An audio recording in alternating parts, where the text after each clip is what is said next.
Halo, Assalamualaikum warahmatullahi wabarakatuh. Nah, kembali di channel Opa Daily. Pada video kali ini, Opa kebetulan diwawancari oleh mahasiswa IAIN yang sedang mengadakan Kunkerta di Desa Sungai Buluh, Batanghari. Di mana pada wawancara kali ini mengenai tentang COVID-19. Oke, selamat menyaksikan ya sobat semua.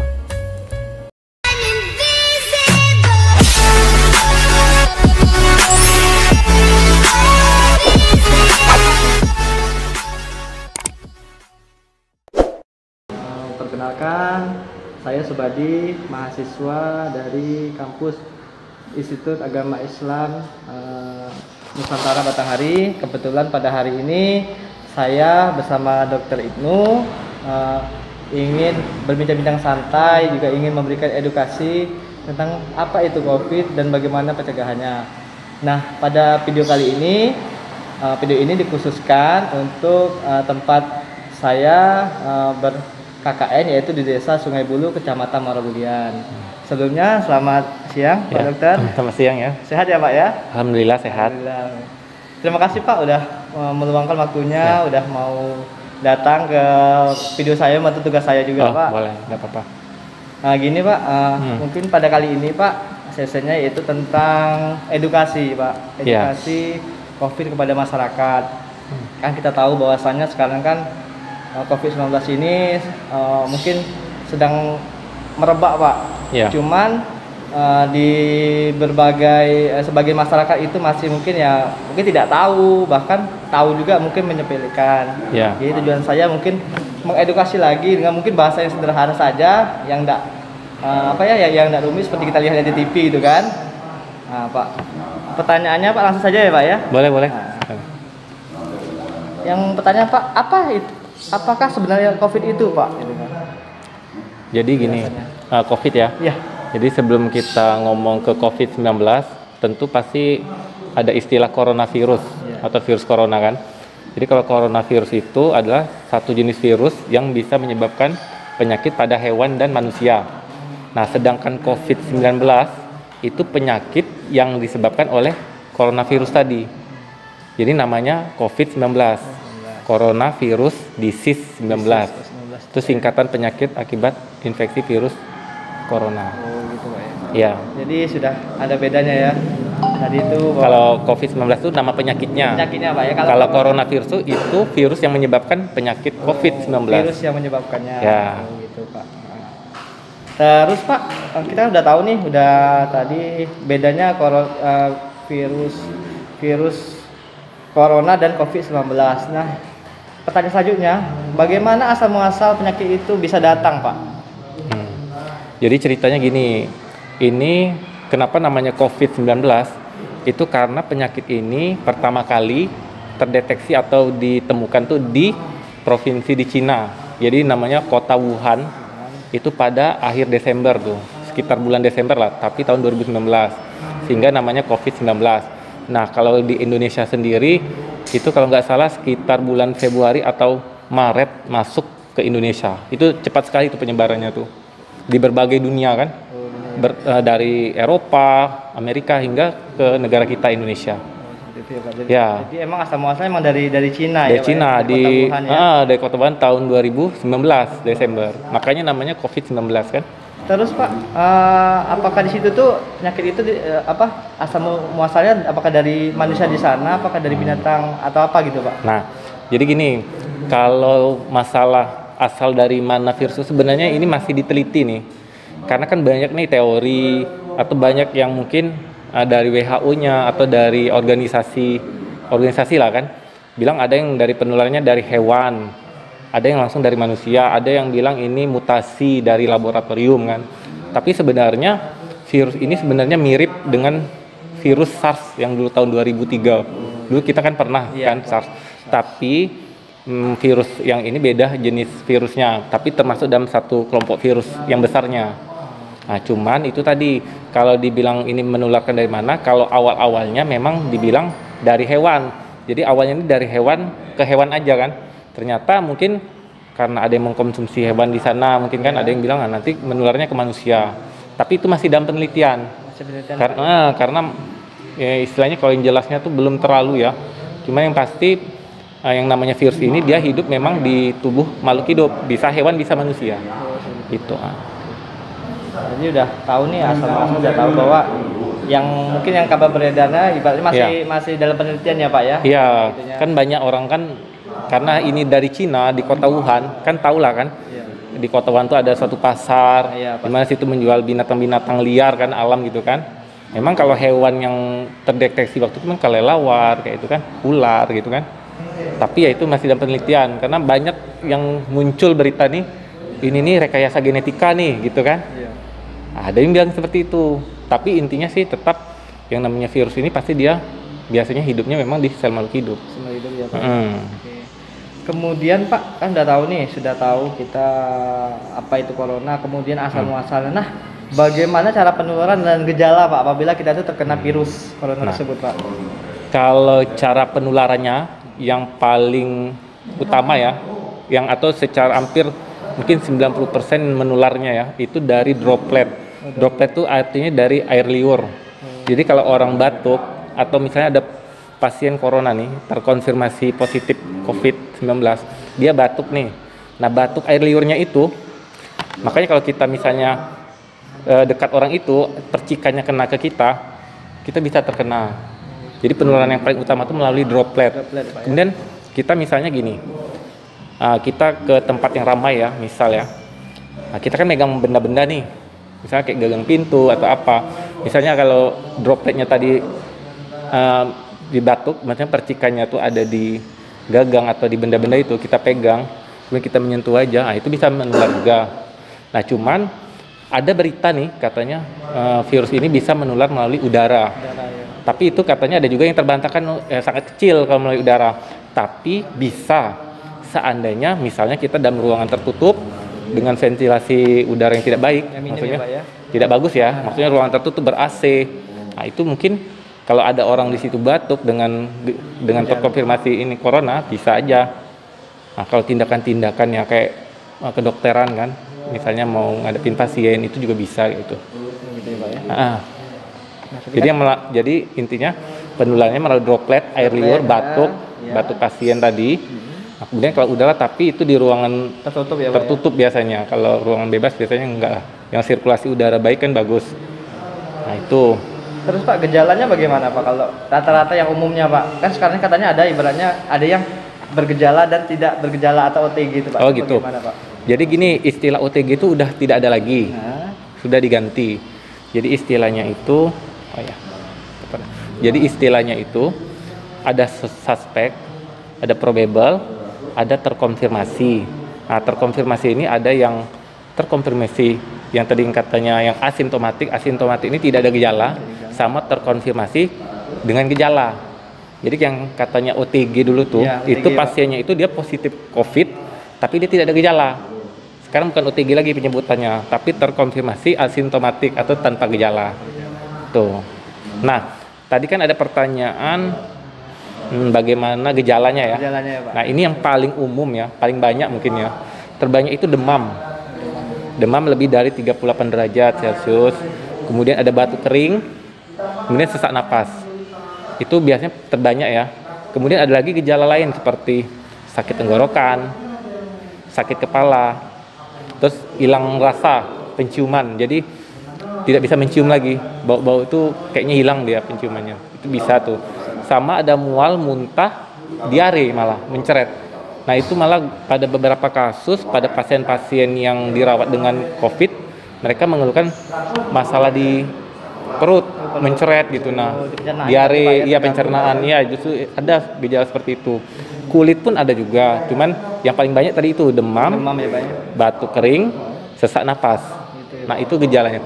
Jadi sebenarnya COVID ini kan penyebabnya virus nih. Jadi harus tahu dulu nih masyarakat nih.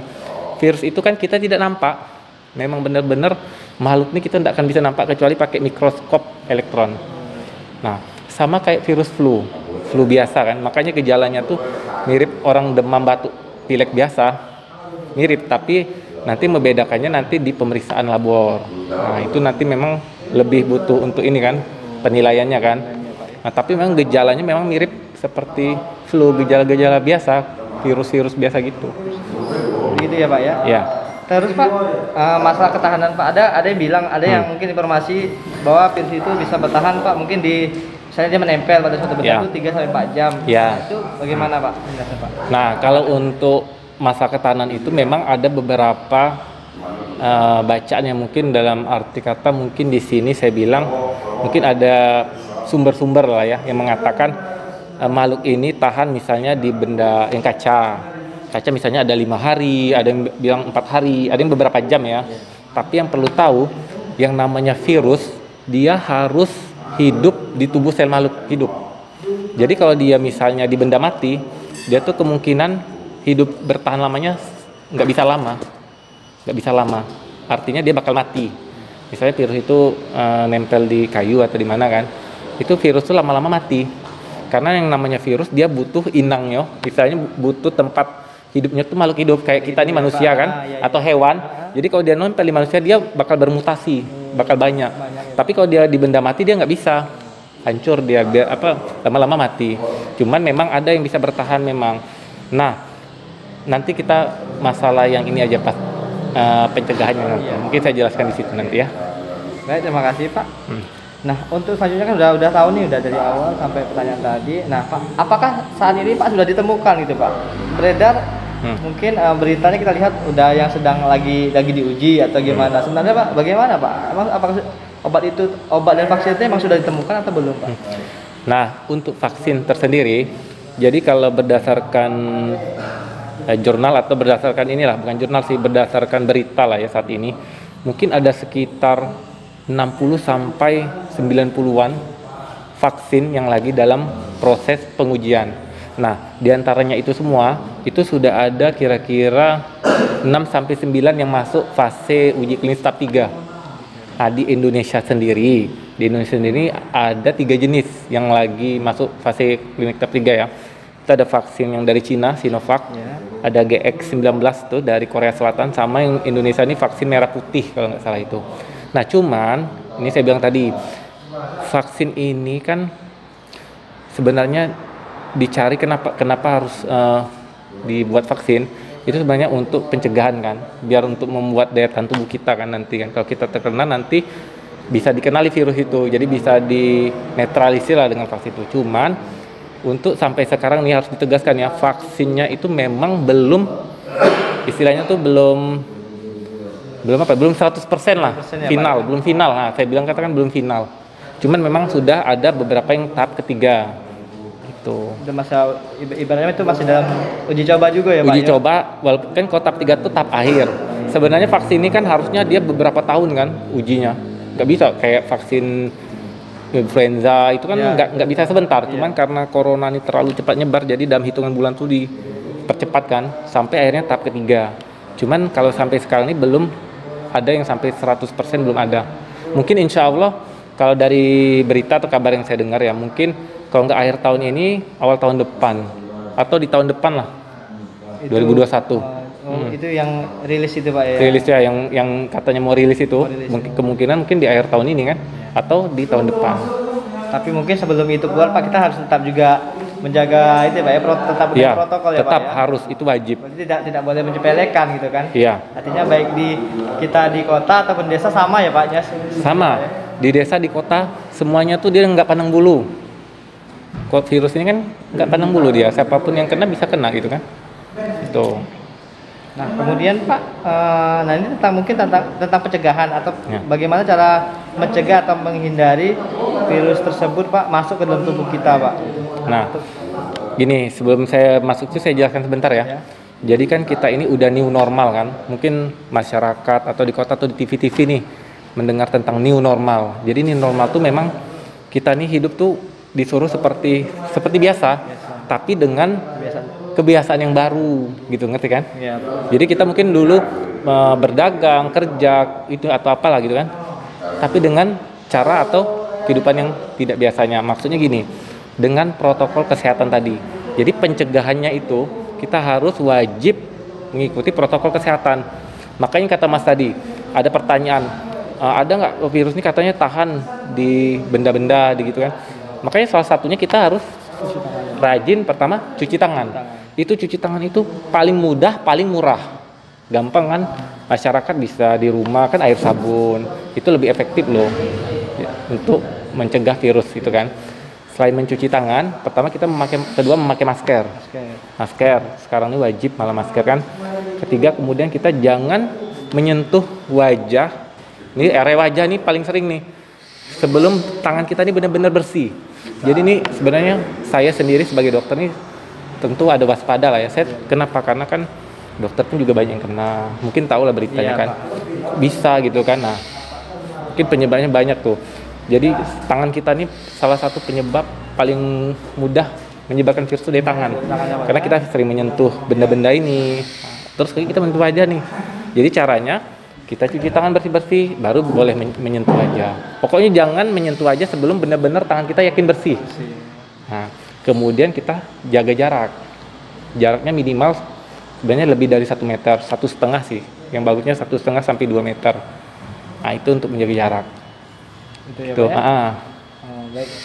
Mungkin yang tadi itu yang emang itu kita harus selalu perhatikan dan harus kita jalankan yang protokol tadi kan. Iya, itu protokol mungkin, tadi Pak, wajib. kalau di perkotaan mungkin kita bisa, cuma mungkin kalau di daerah desa itu Pak mungkin ada yang masih mungkin belum ada timbulnya kesadaran gitu kan. Iya. Nah, mungkin Pak bagaimana mungkin Bapak menilai masyarakat desa itu harus bagaimana supaya ibaratnya ya timbullah kesadaran bahwa penyakit itu emang berbahaya, emang nggak boleh disepelekan. Nah, itu bagaimana Pak untuk desa khususnya Pak?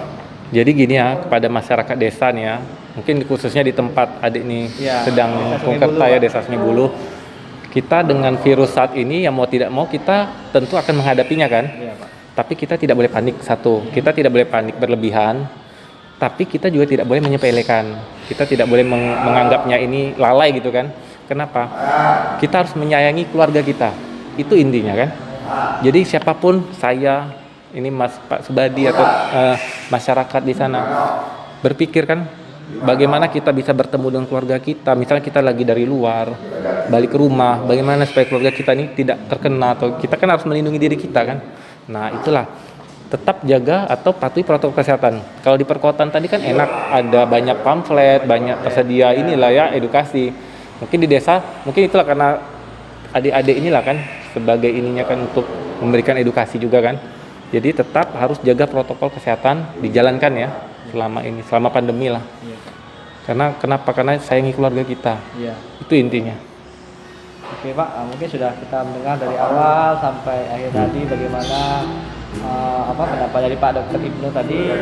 Kita cara kita mencegah dan juga bagaimana cara kita menghindari dari virus corona itu masuk ke tubuh kita. Nah, terakhir Pak, terakhir ini bagaimana pesan dan kesan Bapak terhadap wawancara hari ini Pak, dan kemudian apa yang bisa Bapak sampaikan khususnya kami sebagai mahasiswa, juga pihak kampus dan juga masyarakat saya masyarakat di tempat KKN saya itu Desa Sungai Buluh. Iya. Jadi ada pesan dan kesan ya. Mungkin saya kesan dulu nih. Kalau kesannya mungkin saya sebagai mungkin narasumber, saya juga berterima kasih nih kepada mungkin mahasiswa ya, Bapak mahasiswa, adik mahasiswa ya. Iya, adik mahasiswa. Ya, adik lah ya kan, saya senior kan. Jadi kita kan santai di sini kan, kita berbagi sharing. Saya terima kasih kesan saya. Ini termasuk yang positif ya. Ini kegiatan seperti ini yang positif lah kan. Dan kegiatan Pungkertanya kan. Kemudian kalau pesan saya khususnya adik mahasiswa dulu ya. Ya mungkin kalian di sinilah istilahnya sebagai, mungkin kalau kami di rumah sakit ini garda terdepan untuk menghadapi orang yang sakit nih. Kalian tuh mungkin garda terdepan di wilayah kalian lah ya, atau di desa kalian untuk mengedukasi. Karena siapa lagi kalau orang tua kan malas kadang kan. Kalau yang adik-adik mahasiswa mungkin semangat masih kan. Mungkin kalian lah yang bisa men-share pentingnya kita mengikuti protokol kesehatan. Untuk masyarakat di sana juga kan. Kenapa? Kita bisa nih hidup seperti biasa, tapi asal dengan protokol kesehatan. Mau sholat di masjid, protokol kesehatan. Nggak apa-apa gitu kan. Jadi yang penting kita sudah berusaha, ya semua serahkan pada Allah lah ya. Karena apa? Yang namanya takdir, kalau kita sudah berusaha kan kita insya Allah tuh melihat usaha kita kan. Jadi kita tidak menjepelekan ini, kita juga tidak panik kan. Kita berserah diri lah kan pada Allah juga kan. Jadi intinya setelah kita melaksanakan protokol kesehatan, ya pasrah dan tawakal aja lah kita. Gitu. Pesannya Pak ya? Ya pokoknya adik-adik mahasiswa ini kasih edukasi. Memang harus di keluarga kita. Kadang keluarga kita pun kita marahin, tapi kita ingatkan kan. Karena kita nih gimana ya? Karena virus ini kita nggak tahu sampai kapan nih. Malah ada yang bilang nanti virus ini akan seperti menjadi virus-virus biasa, seperti flu biasa. Itu kalau vaksin udah ditemukan gitu kan. Tapi vaksin kan nih belum tahu juga nih berhasil atau tidaknya nanti kan. Nah, jadi penting lah itu protokol kesehatan untuk masyarakat khususnya Desa Sungai Bulung. Baik, terima kasih Pak atas informasinya. Semoga apa yang Bapak sampaikan bisa menjadi manfaat dan berkah khususnya buat kita semua, juga masyarakat tempat saya kukerta yaitu di Desa Sungai Bulung, dan berharap kepada semua pihak yang ada, kepada kita semua lah, bahwa kita harus selalu mematuhi protokol kesehatan yang intinya juga untuk kebaikan kita juga. Yeah. Kan? Artinya tidak ada yang dirugikan, juga saling menguntungkan. Jadi kita menjaga juga orang juga bakalan terjaga. Baik Pak, saya kira cukup sekian waktunya. Terima kasih sekali lagi udah mau membantu tugas KKNDR saya tentang edukasi COVID-19. Oke. Pak. Ya, terima kasih. Baik, saya akhiri dengan wabillahi taufiq hidayah. Wassalamualaikum warahmatullahi wabarakatuh.